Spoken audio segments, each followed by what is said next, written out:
Olá, sejam todos muito bem-vindos ao canal Âncora Teológica. E no vídeo de hoje nós vamos se aprofundar na parábola do joio e do trigo. O nosso texto base será Mateus, capítulo de número 13, do versículo de número 24 ao versículo de número 30.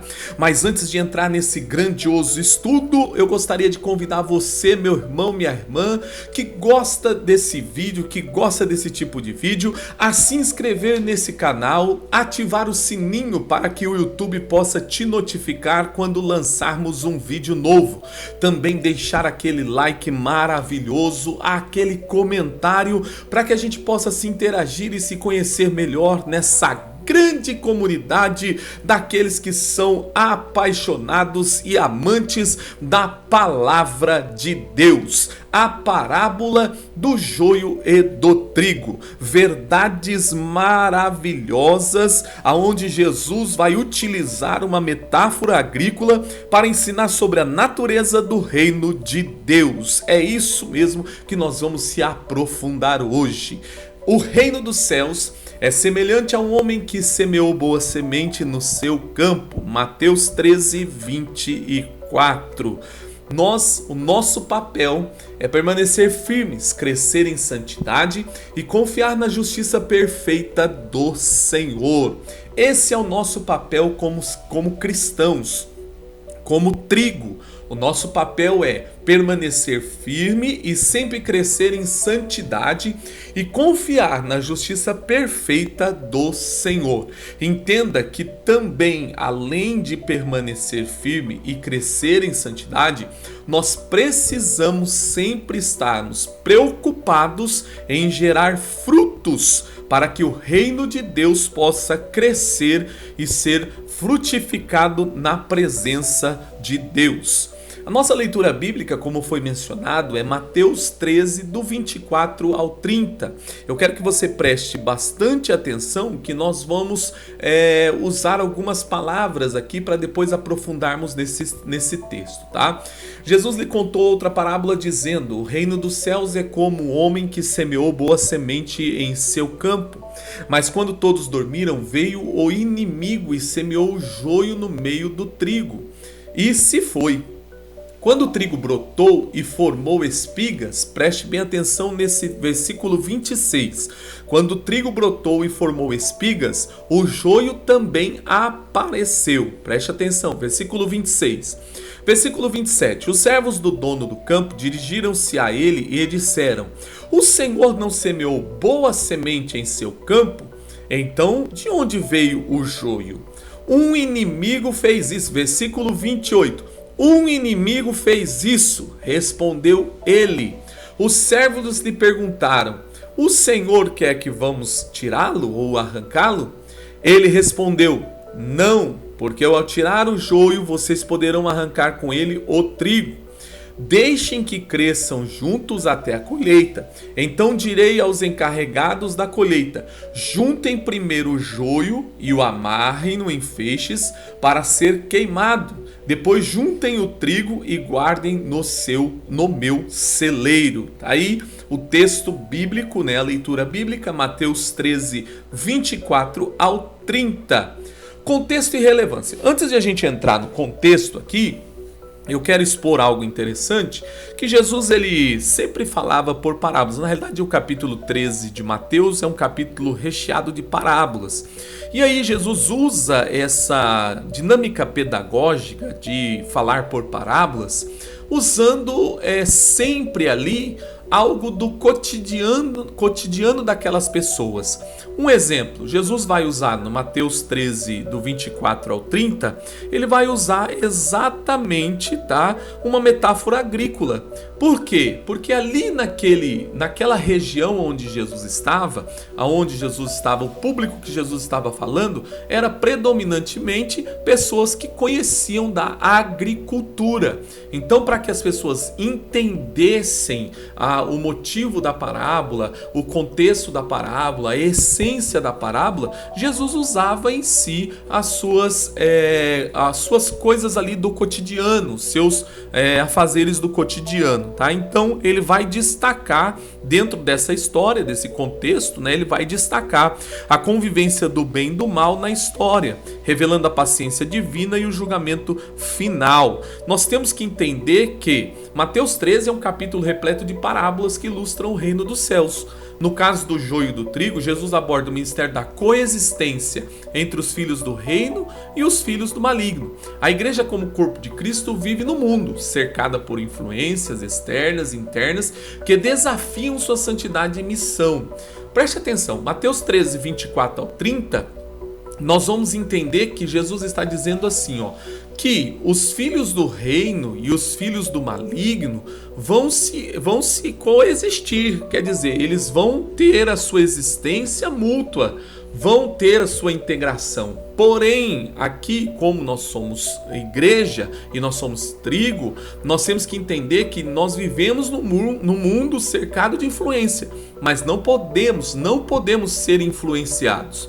A parábola nos ensina a discernir o momento presente à luz da eternidade. Quer dizer, o que nós estamos vivendo hoje, né, à luz da eternidade. Será que o mal será julgado hoje? Será que o mal será julgado na eternidade? Tá? Com ênfase sempre, levando em consideração sempre a graça, a paciência e a soberania de Deus. Então o contexto é esse da parábola de Mateus 13, 24, 30, tá? É o contexto que o bem e o mal vão se coexistir, vão existir provavelmente até no mesmo ambiente, porém, nós precisamos entender que nós, como cristãos, não podemos ser influenciados pela existência do mal, mas influenciar aqueles que estão na existência do mal para que venham à luz de Cristo. Pontos principais dessa parábola: a semeadura do campo. A igreja como comunidade da boa semente. A boa semente representa os filhos do reino, versículo 38. Isso Jesus ele vai explicar a parábola, ele faz a parábola no Mateus 13, do 24 ao 30, e depois ele vai fazer a explicação nos versículos seguintes. A igreja é composta por aqueles que nasceram da palavra de Deus e vivem para glorificá-lo. O campo é o mundo. A igreja ela não está isolada, ela existe em meio a um ambiente desafiador, o que exige duas palavras: vigilância e fé. Preste atenção, a igreja como comunidade, quem está na igreja, nós temos que entender, aqueles que são salvos, aqueles que nasceram da palavra, nasceram de novo, como o próprio João diz lá, João 3, que aqueles que nasceram de novo, nasceram da palavra e vivem glorificando a Deus, eles fazem parte dessa boa semente. Tá? Boa semente. Só que a igreja ela não está isolada. A igreja ela está ainda em meio a um ambiente de maldade, um ambiente ruim, que é o mundo. O que exige de nós? Extrema vigilância e uma fé firme, para que a gente possa sempre manter a nossa vida como boa semente. Uma implicação teológica para isso Deus é semeador soberano que planta sua igreja com propósitos claros, demonstrando que ela é chamada a ser distinta, mas nunca separatista. O que seria isso? A igreja ela precisa ser distinta, ela precisa ser diferente do mundo, ela precisa ser diferente. Porém, nós precisamos entender que nós precisamos influenciar esse mundo para que eles venham ao conhecimento da verdade. Então nós não podemos ser separatistas. O que é separatista? Eu não olho na cara do meu vizinho, eu não olho na cara do meu parente, eu não vou nisso, eu não vou naquilo, porque lá é um ambiente onde tem um mundo. Não, um ambiente desse que faz com que nós se destacamos como luz. É um ambiente em trevas. Então a igreja ela não pode ser separatista. Não pode dizer, é só nós que somos salvos, só nós que vamos ao céu, só nós que vamos garantir a salvação. Não, nós precisamos influenciar o mundo para que o mundo venha ao conhecimento da verdade. Nós somos as boas sementes, nós somos as boas sementes e dentro de nós existe uma semente que podemos lançar a este mundo também, como o próprio Jesus também vai dizer em uma das suas parábolas, a parábola do semeador. Vamos lá. A infiltração do inimigo. Isso eu quero que você preste muita atenção, tá? Que você preste muita atenção nisso. A infiltração do inimigo, o ataque contra a igreja. O joio simboliza os filhos do maligno, tá? Versículo de número 38 de Mateus, capítulo de número 13. Satanás age para corromper, infiltrando falsos crentes e influências malignas na comunidade da fé. A presença do joio é uma realidade revelada. Até a consumação dos séculos, o mal coexistirá com o bem, mesmo dentro da igreja visível. Preste atenção que eu vou te falar aqui. Entenda uma coisa. O que vai diferenciar dentro de uma plantação, e aí usando, claro, aqui a parábola do semeador, ou melhor, a parábola do joio e do trigo, o que vai nos diferenciar? A diferença é exatamente o que? Primeiro, o nosso fruto. Lá na onde eu pedi para vocês prestarem atenção, eu vou voltar aqui. Quando o trigo brotou e formou espigas, o joio também apareceu. Preste atenção, quando nós estamos falando aqui de infiltração do inimigo, lá no texto que eu li agora, o que vai diferenciar o trigo do joio é exatamente o que? Os frutos. O fruto. Por quê? O trigo, ele tem a sua espiga. O joio também. O joio produz uma semente também, pouca, mas produz. Mas o que vai diferenciar é a questão da semente ser mais consistente, o fruto ser mais consistente. Então, a diferença entre o trigo e o joio é exatamente isso, é o fruto. Versículo de número 26 que nós lemos, vai dizer que o joio brotou e formou espigas. Então, havia ali uma diferenciação entre o joio, ou melhor, o trigo, né, formou espigas. O trigo formou espigas e o joio não formou espigas.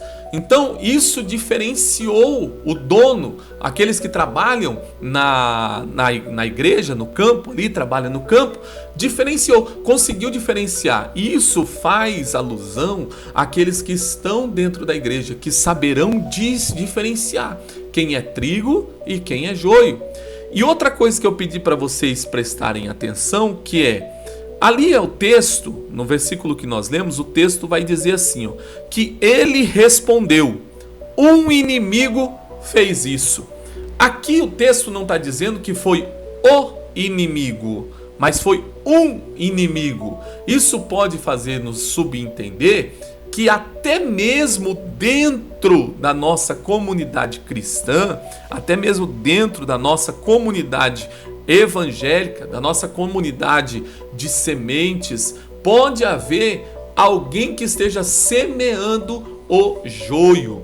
E o problema de semear o joio é exatamente o quê? Que o joio é uma planta tóxica. É uma planta tóxica. É aquela planta que tem toxicidade. Ela é tóxica. E quando ela misturada, ali o dono do campo, ou aquele que trabalha no plantio e na colheita do joio, se ele não souber diferenciar o que é trigo e o que é joio, ele vai moer toda a semente, seja ela do trigo ou do joio, e essa semente vai se misturar do joio para com o trigo e vai formar uma farinha, ou até mesmo um trigo, tá? Um trigo contaminado e tóxico. O maior problema é isso, que faz nos lembrar, tá? Faz nos lembrar que mesmo estando em um ambiente, tá? Um ambiente de promessas, de graça, de verdade, nós podemos também ter a coexistência do mal. tá? Uma implicação teológica.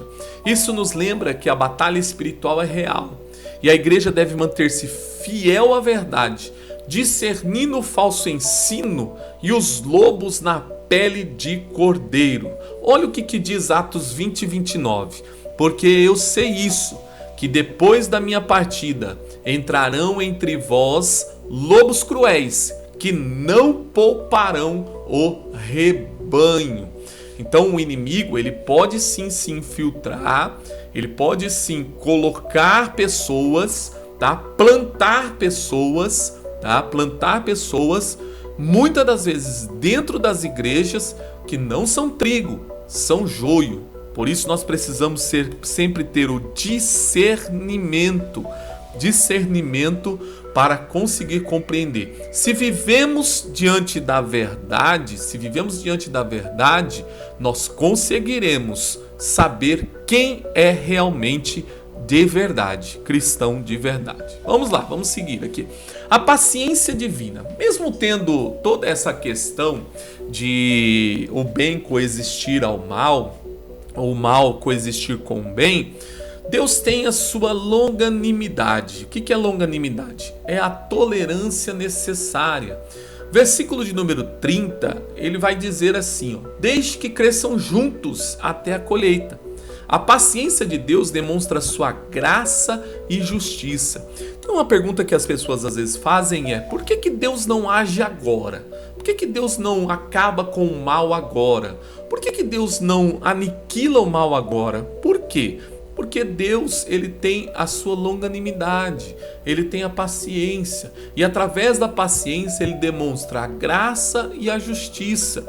A justiça de Deus, ela é longânima, ela é tolerante. Muitas das vezes nós, com a nossa impaciência humana, ela se torna até prejudicial. Por quê? Preste atenção aqui, ó. A remoção prematura do joio pode danificar o trigo. Esse ponto nos alerta contra julgamentos precipitados dentro da igreja. Preste atenção no que eu vou te dizer. Todos podem adquirir a salvação mediante a graça. Efésios 2:8 vai dizer sobre isso. Pela graça sois salvo, por meio da fé. Isso não vem de vós, é dom de Deus. Então todos podem garantir a graça. Mesmo aquela pessoa que tem uma demonstração de joio, por exemplo, ela, através da paciência divina, da graça, ela consegue atingir ali ser atingido pela graça e receber a salvação. Então nós temos que entender que Deus opera na justiça, porém a justiça dele é longânima. Nós precisamos confiar em Deus e confiar na soberania dele, sempre fazendo o quê? Resistindo à tentativa de purificar o corpo de Cristo por métodos humanos. Quem cuida da igreja é o Espírito Santo. E o Espírito Santo tem as suas maneiras de fazer a justiça de Deus, agir na justiça. Lembre-se que Deus, ele sempre vai priorizar a graça, para que a graça, através da graça, se aplique a justiça. Por isso nós não podemos, com a nossa impaciência, querer que Deus haja no impulso humano, no nosso impulso. Poderia matar essa pessoa, poderia jogar essa pessoa numa cama, poderia trazer mal para essa pessoa. Não, nós como trigos de Deus, temos que entender que o nosso papel é aguardar a soberania de Deus, a justiça soberana de Deus. Deus, ele é quem sabe julgar as pessoas. Números 14:18 vai dizer assim, ó: o Senhor é tardio em irar-se e cheio de amor, leal, perdoa a iniquidade e a transgressão. Porém, eu quero abrir aqui um parêntese e quero aqui também alertar de algo. Deus é longânimo, porém ele não falha na sua justiça. Ele não falha. Se não se pague aqui, pagará na eternidade. Vamos lá, vamos seguir. A colheita final. A purificação e a vindicação da igreja. A colheita simboliza o juízo final. No tempo de Deus, os anjos separarão os justos dos ímpios. A justiça será plenamente realizada. Um versículo na Bíblia que vai dizer assim, e verão novamente a diferença entre o justo e o injusto. E isso lá no juízo final. Lá no juízo final, a justiça de Deus ela será implacável. Implacável. Todos deverão permanecer ou se apresentar perante o juízo final. Claro que exceção da igreja, claro, de exceção da igreja, porque a igreja já estará salva, justificada. Mas todos aqueles que foram joios deverão permanecer, ou melhor, se apresentar perante ao juízo final. E ali nós teremos a colheita. Ali nós teremos a justiça sendo realizada de forma plena, de forma totalmente justa por Deus e totalmente plena, completa. O destino do joio e do trigo. O joio será queimado, representando a decisão eterna de julgamento, enquanto o trigo será guardado no celeiro, simbolizando a salvação e a glória dos filhos de Deus. Entenda que isso tem muito a ver com a esperança escatológica da igreja. Tá? O que é uma esperança escatológica? Nós esperamos, tá, como igreja de Deus, que um dia nós seremos salvos, seremos guardados no celeiro de Deus, teremos as nossas vidas separadas de uma vez por todas do mal, viveremos em plena comunhão com Cristo, com o seu Espírito e com Deus Pai. Isso reforça a esperança escatológica da igreja. No final, Cristo vindicará sua noiva e o mal será derrotado para sempre.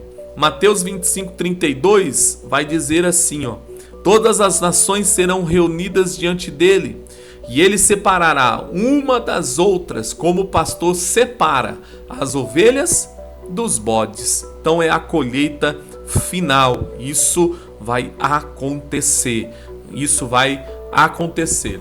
Pode o trigo viver junto do joio, ou o joio viver junto do trigo, mas lá na colheita final, nós veremos que o dono do campo, que é representado por Deus, que é Deus, o dono do campo, fará a distinção entre trigo e entre joio. Então, tudo que não se paga aqui, que não se alcança a justiça por aqui, será alcançado lá no grande trono branco, lá no juízo final. Vamos lá, aplicação prática. Cultivar a fidelidade. A igreja deve preservar na pregação da palavra e no discipulado, mesmo em um ambiente contaminado pelo mal. Evitar julgamentos precipitados. Em vez de tentar eliminar o joio, a igreja deve focar em crescer como trigo, confiando que Deus cuidará da separação no tempo protegido ou no tempo certo. Nós, como trigos, precisamos entender que o nosso papel é crescer. Não precisamos se preocupar, tentar eliminar o joio. Vamos arrancar aqui o mal daqui, o mal dali. Não. Vamos crescendo como trigo, dando frutos como trigo e depois confiar em Deus. Confiando em Deus, que Ele cuidará. No tempo dele, Ele vai cuidar da questão da separação. É no tempo dele. Então nós temos que entender que nós precisamos sempre ser fiel à pregação da palavra e ao discipulado. Nosso papel é crescer confiando em Deus. Apocalipse 2:10 vai dizer assim, não tenha medo do que vocês estão prestes a sofrer. O diabo lançará alguns de vós na prisão para prová-los, e sofrerão perseguição durante 10 dias. Seja fiel até a morte, e eu lhe darei a coroa da vida. Olha que coisa interessante. Olha que forte essa palavra. Sê fiel até a morte, e eu lhe darei a coroa da vida. Minha pergunta que eu faço para você é: como anda a tua fidelidade? Como anda a tua fidelidade em relação às mordomias cristãs? Como anda a tua fidelidade? Pense e responda nos comentários aqui, tá bom? Permanecer vigilante. Embora nós não sejamos, tá? Nós temos que entender aqui, viu, meus irmãos, minhas irmãs, que nós não fomos chamados para arrancar o joio. Nosso papel como trigo não é arrancar o joio. Os trabalhadores lá na parábola vão usar o quê? Um termo. Quer que nós arranquem? Quer que nós vamos lá e arranquemos o joio? Nós vamos lá e arranca tudo. E Deus diz, não, que se arrancar o joio agora, vai danificar o trigo. Então, o nosso papel, nós não fomos chamados para arrancar o joio. Nós devemos sim reconhecer a presença do joio, tá? E as suas influências, suas artimanhas, suas sutilezas, e discernindo com sabedoria espiritual. É por isso que nós precisamos estar firmados na palavra de Deus e no conhecimento da verdade, para que a gente possa discernir aquilo que é mal e aquilo que é bom. Esse é o nosso papel, não nós tentarmos arrancar o joio. Nós precisamos permanecer vigilante. Olha o que 1 Pedro 5,8 vai dizer. 1 Pedro 5,8: sede sóbrios e vigilantes. O diabo, vosso adversário, anda em derredor como o leão que ruge, procurando alguém para devorar. 1 Coríntios 16,13 vai dizer assim, ó: estejam vigilantes, mantenham-se firmes na fé, sejam corajosos, sejam fortes. Esse é o nosso papel, permanecer vigilante, atento, tá? Atento àquilo que está acontecendo ao nosso redor. Esperar com esperança. Eu coloquei, parece até uma redundância, né? Mas eu coloquei interessante, esperar com esperança. Por quê? Tem muita gente que está esperando, mas já não tem mais esperança. Tem muita gente que espera, mas não está com a esperança mais. A certeza da colheita final deve encorajar a igreja a trabalhar com zelo, sabendo que o seu trabalho não é vão no Senhor.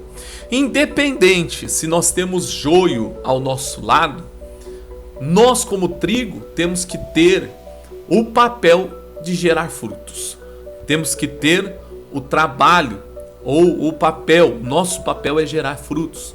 Independente que se nós temos o joio, se nós temos dificuldade com o joio ou não, o dono do campo sabe.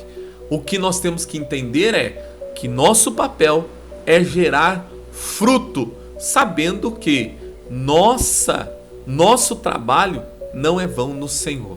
1 Coríntios 15:58 vai dizer assim, ó: portanto, meus amados irmãos, sede firmes e constantes, sempre abundantes na obra do Senhor, sabendo que o vosso trabalho não é vão no Senhor.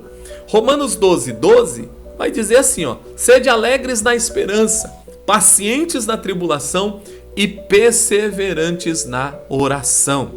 Continue esperando com esperança, porque nós, com a esperança, conseguiremos alcançar as bem-aventuranças que Cristo nos prometeu.